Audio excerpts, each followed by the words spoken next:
Dengue مچھر سے لگنے والی ایک وبائی وائرل انفیکشن ہے جو دنیا کے کئی حصوں میں پائی جاتی ہے۔ وائرس ڈینگی فلیویویریڈائی فیملی سے تعلق رکھنے والے وائرس سے ہوتا ہے، جس کی 4 مختلف سیروٹائپس ہیں: dengue virus 1، dengue virus 2، dengue virus 3 اور ڈینگی وائرس 4۔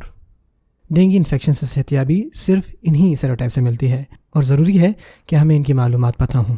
بعد میں دوسرے سیروٹائپ سے ہونے والے انفیکشنز میں زیادہ خطرناک بیماری ہونے کا خطرہ بڑھ جاتا ہے۔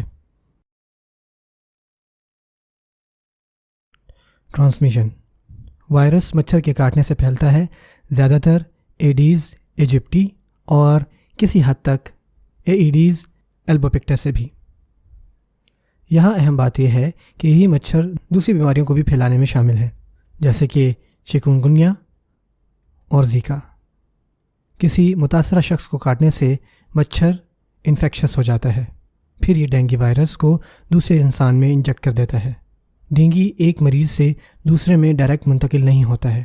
یہ مچھر عام طور پر انڈے دیتے ہیں، وہ بھی ٹھہرے ہوئے پانیوں میں اور پانی رکھنے کے برتن جیسی بالٹیوں، کٹورے یا جانوروں کے برتنوں وغیرہ میں۔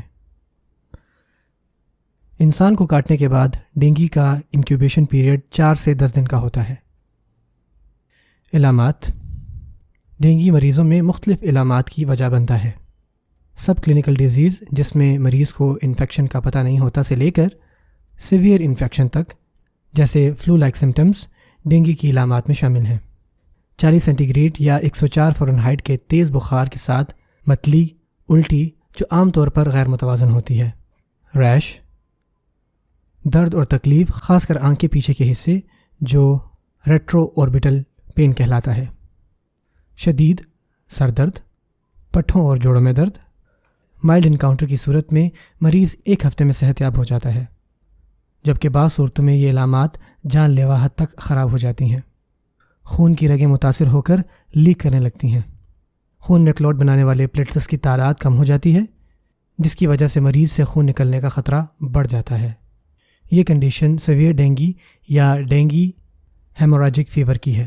اس کی خصوصیات میں شدید پیٹ درد، مسلسل الٹی 24 گھنٹوں میں کم سے کم 3 بار، مریض کے ناک سے خون آنا جو کہ ایپسٹیکسس کہلاتا ہے، مسوڑوں سے خون آنا، جلد کے نیچے سے خون آنا جو نیلے زخم کی طرح نظر آتے ہیں، تھکا ہوا اور بے آرام محسوس کرنا، یورین میں خون آنا جس کو ہیمیٹوریا کہتے ہیں، سٹول اور الٹی میں خون کا آنا، اور آخر میں مریض کا شوک میں چلے جانا، کولڈ کلیمی اسکن کا ہونا، ٹیکیکارڈیا اور ہائپوٹینشن ہونا۔ رسک فیکٹرز جیسے کہ ٹراپیکل علاقوں میں رہنا یا سفر کرنے سے وائرس سے ایکسپوجر بڑھ جاتا ہے۔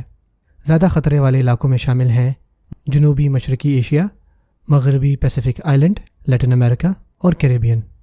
ڈینگی بخار کے وائرس سے پہلے انفیکشن ہونے کے نتیجے میں دوبارہ انفیکٹڈ ہونے سے بیماری کی سیویئر ایپیسوڈ کا سبب بن سکتا ہے، جس میں ڈینگی ہیموراجک فیور ہونے کا زیادہ خطرہ ہوتا ہے۔ انویسٹیگیشنز: تفصیلی معائنہ کرنے کی ضرورت پڑ سکتی ہے اگر مریض میں ڈینگی کی علامات پائی جائیں یا پیچھے بتائے گئے رسک فیکٹرز ہوں۔ ڈینگی وائرس انفیکشنز کی وائرولوجیکل ٹیسٹ سے تصدیق کی جاتی ہے جو وائرس یا اس کے ایلیمنٹس کی شناخت کرتا ہے، یا سیرولوجیکل ٹیسٹ جو انفیکشن کے دوران جسم میں بننے والے سبسٹنسز کو ڈیٹیکٹ کرتا ہے۔ وائرولوجیکل میتھڈز کی مثالوں میں شامل ہے وائرس آئسولیشن، مریض کے خون کو لے کر مچھر یا ان کے سیلز میں گرو کر دیا جاتا ہے۔ 2 ہفتوں بعد جانور کے جسم میں وائرس کی موجودگی وائرس انفیکشن کا پتہ دیتی ہے۔ Number 2، reverse transcriptases پولیمیریز chain reaction یا RT-PCR میتھڈز۔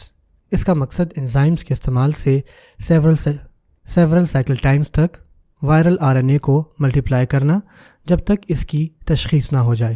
عام طور پر یہ ٹیسٹ سینسٹیو ہوتے ہیں، لیکن ان ٹیسٹ کی امپلیمنٹیشن کے لیے خصوصی ساز و سامان اور ٹیکنیکل ٹریننگ کی ضرورت ہوتی ہے۔